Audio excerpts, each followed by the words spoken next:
오늘도 말씀과 기도로 이 자리에 오신 분들을 환영합니다. 오늘 말씀은 예레미야 32장 1절로 15절 말씀, 고난 가운데 주신 미래 회복의 증표. 유다의 시드기야 왕 10째 해, 곧 느부갓네살 18째 해에 여호와의 말씀이 예레미야에게 임하니라. 그때의 바벨론 군대는 예루살렘을 에워싸고 선지자 예레미야는 유다의 왕의 궁중에 있는 시위대 뜰에 갇혔으니, 이는 그가 예언하기를 여호와의 말씀에 보라, 내가 이 성을 바벨론 왕의 손에 넘기리니 그가 차지할 것이며, 유다 왕 시드기야는 갈대아인의 손에서 벗어나지 못하고 반드시 바벨론 왕의 손에 넘겨진 바 되리니, 입이 입을 대하여 말하고 눈이 서로 볼 것이며, 그가 시드기야를 바벨론으로 끌어가리니 시드기야는 내가 돌볼 때까지 거기에 있으리라. 여호와께서 이와 같이 말씀하시니라. 너희가 갈대아인과 싸울지라도 승리하지 못하리라 하셨다 하였더니, 유다 왕 시드기야가 이르되 내가 어찌하여 이같이 예언하느냐 하고 그를 가두었음이었더라. 예레미야가 이르되 여호와의 말씀이 내게 임하였느니라. 이르시기를 보라, 내 숙부 살룸의 아들 하나멜이 내게 와서 말하기를 너는 아나돗에 있는 내 밭을 사라. 이 기업을 물을 권리가 내게 있느니라 하리라 하시더니, 여호와의 말씀과 같이 나의 숙부의 아들 하나멜이 시위대 뜰 안 나에게 와서 이르되 청하노니 너는 베냐민 땅 아나돗에 있는 나의 밭을 사라. 기업의 상속권이 내게 있고 물을 권리가 내게 있으니 너를 위하여 사라 하는지라. 내가 이것이 여호와의 말씀인 줄 알았으므로 내 숙부의 아들 하나멜의 아나돗에 있는 밭을 사는데 은 70세겔을 달아주되 정서를 써서 봉인하고 증인을 세우고 은을 저울에 달아주고 법과 규례대로 봉인하고, 봉인하지 아니한 매매 정서를 내가 가지고 나의 숙부의 아들 하나멜과 매매 정서의 인친 증인 앞과 시위대 뜰에 앉아있는 유다 모든 사람 앞에서 그 매매 정서를 마세야의 손자 네리야의 아들 바룩에게 붙이며, 그들의 앞에서 바룩에게 명령하여 이르되 만군의 여호와 이스라엘의 하나님께서 이와 같이 말씀하시기를 너는 이 정서 곧 봉인하고 봉인하지 않은 매매 정서를 가지고 토기에 담아 오랫동안 보존하게 하라. 만군의 여호와 이스라엘의 하나님께서 이와 같이 말씀하시니라. 사람이 이 땅에서 집과 밭과 포도원을 다시 사게 되리라 하셨다 하니라. 아멘. 예, 32장 말씀에 들어서게 됩니다. 32장 말씀은 이 밭 사는 매매에 대한 이야기인데요.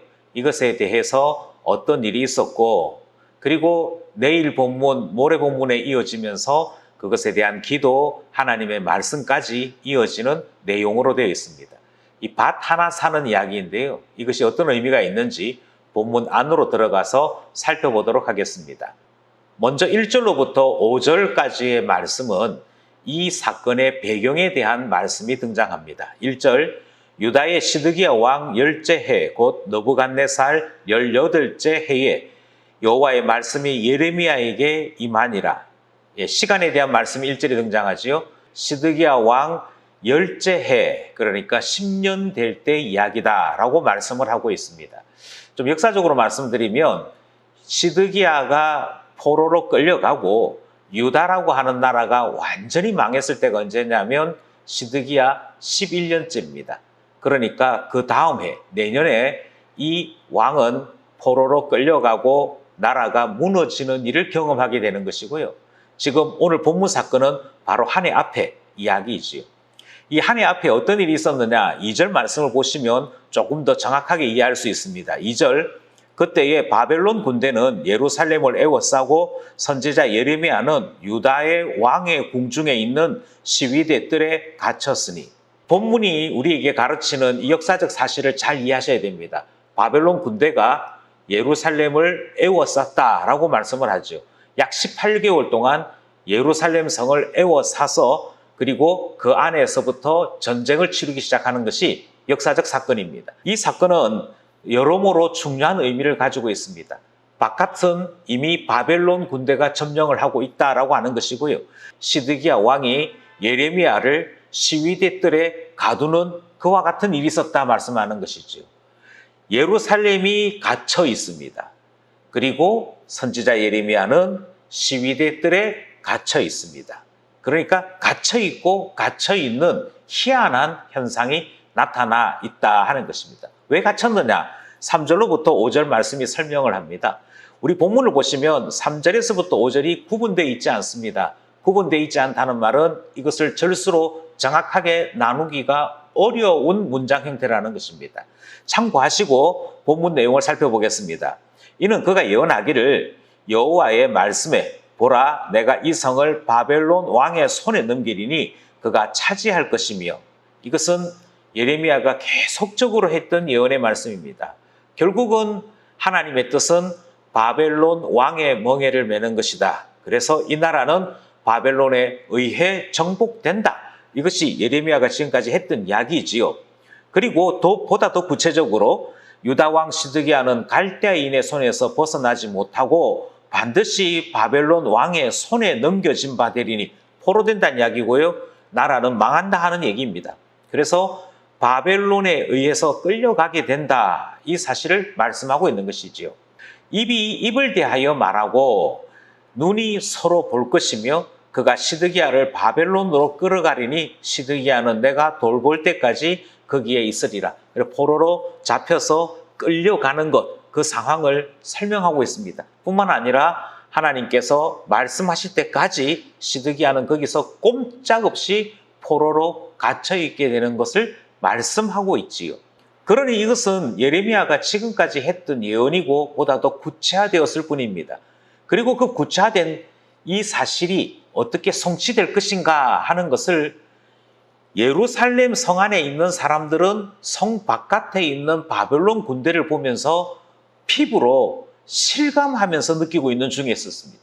아, 과연 예레미야 선지자의 말씀대로 예언대로 되어 가는구나 하는 사실을 아는 것이죠. 이미 예언의 반 이상이 성취되어 있는 것이거든요. 그런데 너희가 갈대인과 싸울지라도 승리하지 못하리라 하셨다 하였더니, 이것이 하나님께서 예레미야 선지자를 통하여 말씀하신 예언의 전체 내용입니다. 문제는 그 다음이죠. 유다 왕 시드기야가 이르되 내가 어찌하여 이같이 예언하였느냐 하고 그를 가두었습니다. 그러니까 시드기야는 너의 말이 참이냐 거짓이냐에 대해서는 관심이 없습니다. 너의 예언이 나를 기분 나쁘게 했다는 그것에만 관심이 있습니다. 그래서 가둬버렸다는 것입니다. 만약 그가 정말 정신 차리고 유다의 왕으로서 하나님을 두려워함이 있었다면 하나님의 말씀이 조금씩 성취되는 것을 바라보면서 하나님 앞에 회개했을 것입니다. 그런데 얼마나 교만했든지 지금 성 바깥에 바벨론 군대가 겹겹이 에워싸고 있는 이 와중에도 그는 예레미야 선지자를 가두는 희한한 일을 하더라 하는 것입니다. 지금까지 이야기는 말씀을 통해서 예레미야가 전달했지요. 이제부터 이야기는 하나님께서 어떠한 몸짓을 통해 하나님의 뜻이 무엇인지를 드러내는 사건을 진행하십니다. 그것이 6절로부터 15절까지 이어지는 땅 매매 사건이지요. 6절, 예레미야가 이르되 여호와의 말씀이 내게 임하였느니라 이르시기를 보라 내 숙부 살룸의 아들 하나멜이 내게 와서 말하기를 너는 아나돗에 있는 내 밭을 사라 이 기업을 물을 권리가 내게 있느니라 하리라 하시더니 8절 여호와의 말씀과 같이 나의 숙부의 아들 하나멜이 시위대 뜰 안 나에게 와서 이르되 청하노니 너는 베냐민 땅 아나돗에 있는 나의 밭을 사라 기업의 상속권이 내게 있고 물을 권리가 내게 있으니 너를 위하여 사라 하는지라 내가 이것이 여호와의 말씀인 줄 알았으므로. 지금 사건의 발단은 숙부, 그러니까 삼촌이죠. 그 숙부의 아들 하나멜, 예레미야로 보자면 사촌이 됩니다. 그가 와서 내 밭인데 너가 사라 이렇게 얘기한다는 것입니다. 그런데 내 밭인데 너가 사라 하면서 하는 얘기가 기업 물을 권리가 너에게 있다. 그러니까 바꿔 얘기하면 이 땅을 구입해야 될 그 책임이 있는 순서상 너가 1번이다. 이 말을 했다는 것입니다. 이게 얼마나 웃기냐면요. 지금 예레미야는 시위대 뜰 안에 갇혀 있습니다. 물론 시위대 뜰 안에 있는 감옥은 교도소로 치자면 최고의 시설을 갖추고 있는 교도소인 것은 맞습니다. 또 왕궁 안에 있는 시위대들이기 때문에 보다 또 자유로운 좀 여유가 있는 모습이기는 합니다. 그런데 갇혀있는, 그것도 왕의 미움을 받아 갇혀있는 예레미야에게 기껏 와서 찾아와서는 한다는 얘기가 내 땅 사라, 너가 사야 될 1번 대상자야, 이렇게 말한다는 것이죠. 이게 왜 웃기냐면 예루살렘 성이 지금 바벨론에 의해서 포위되어 있는 것이지 않습니까? 예루살렘 성만 남아있다는 얘기예요. 그러면 고향 아나돗은 이미 적군의 손에 넘어가서 그 소유를 주장할 수 없는 상태입니다. 그 소유를 주장할 수 없는 그 땅에 와서는 한다는 얘기가 그 땅 네가 사, 이렇게 말하는 것이죠. 이것을 조금 상황이 좀 다를 수는 있겠습니다만 이렇게 이야기하는 것과 똑같은 것입니다. 밤중에 강도가 찾아왔어요. 강도가 찾아왔는데 하필이면 그때 내가 친구에게 돈 100만 원 빌린 것 갚아 하고 신랑이 벌리고 있는 중에 강도가 찾아온 것입니다. 그러자 이 강도가 100만 원 있었네, 그러면 100만 원 내놔 하고 있는 그 중에 이 사람이 강도의 손에 100만 원을 쥐어주면서 100만 원 받지, 내 분명히 갚았다 하고 강도의 손에 넘겨준 이런 상태하고 비슷한 것이죠. 이 땅을 차지할래야 차지할 수 없습니다. 이미 바벨론 군대가 점령했다니까요. 그런데 와서는 한다는 얘기가 그 땅 사라, 이렇게 이야기하는 어처구니 없는 일이 일어날 거다라고 하나님이 말씀하셨고 실제적으로 그 일이 일어나는 것입니다. 그래서 예레미야는 어떻게 하느냐면 하나님 말씀처럼 되었기 때문에 하나님의 뜻이 있는 줄 알고 구입하더라 하는 것이죠. 이것이 시드기야와 예레미야의 차이입니다.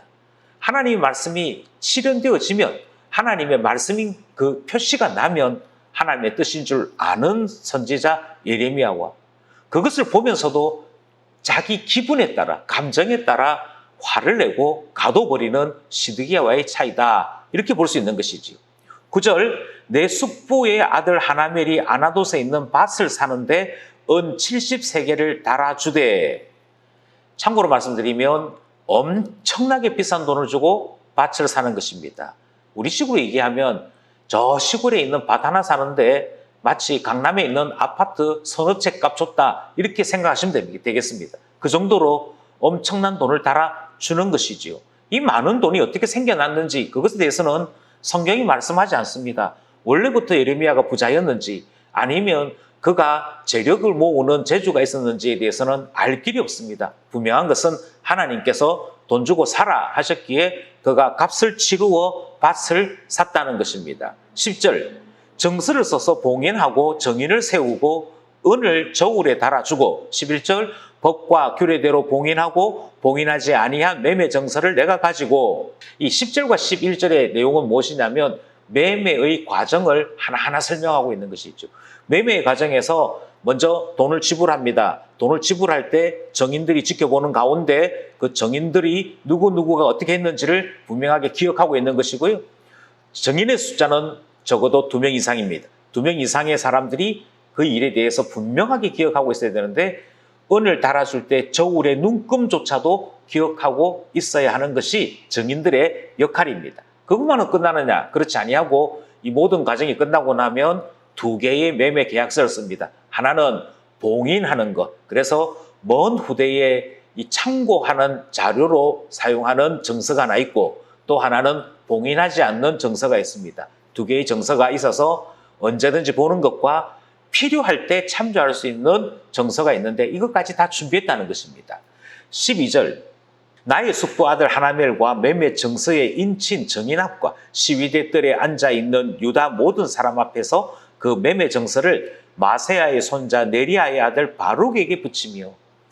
모든 정인들이 있는 가운데, 심지어 정인 외에도 지켜보고 있는 수많은 사람들이 있는 가운데 이 모든 서류를 다 준비하고서는 바룩이라고 하는 사람한테 이 모든 서류를 넘겨 주었다라고 얘기합니다.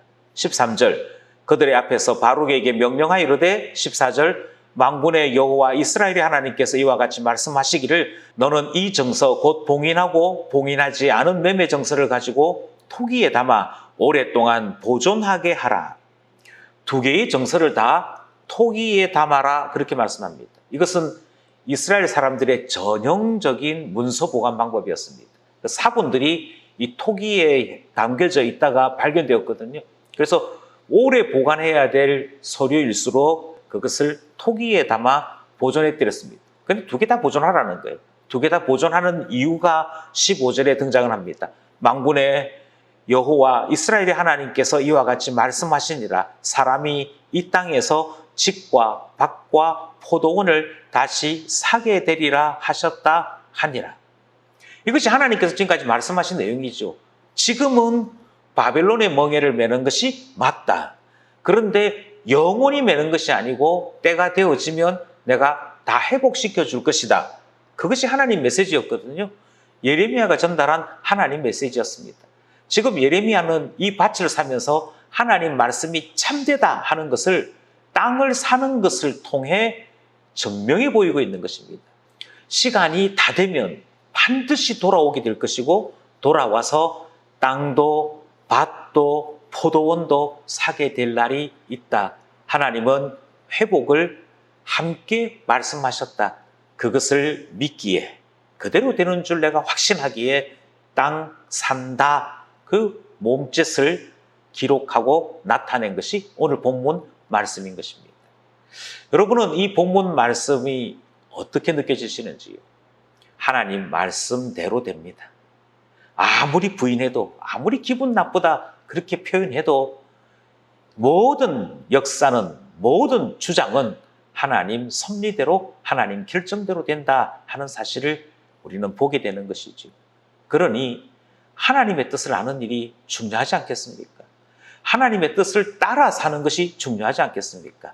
하나님 뜻대로 되는 것, 그것을 확인하게 됩니다. 두 번째 우리는 무엇을 확인하게 되느냐면 하나님께서 약속하신 대로 회복의 날이 있음을 주님께서 보여주고 계시는 것 보게 됩니다. 심지어 정서를 쓰라고 하셨고요. 예언의 말씀을 기록하라고 하셨습니다. 그래서 되는지 아닌지 확인하라고 말씀하십니다. 그만큼 하나님은 이스라엘의 회복을 약속하고 계신 것이지요. 그 이스라엘의 회복은 교회의 탄생이었고 우리 하나님의 나라가 이 땅에 임하는 것이었습니다. 하나님은 약속하신 대로 이 회복을 이루셨습니다. 그러므로 우리는 다시 한 번 더 주님의 약속을 가슴에 품는 일 소중히 여기는 것이죠. 이 땅에서 우리는 눈물 흘릴 것입니다.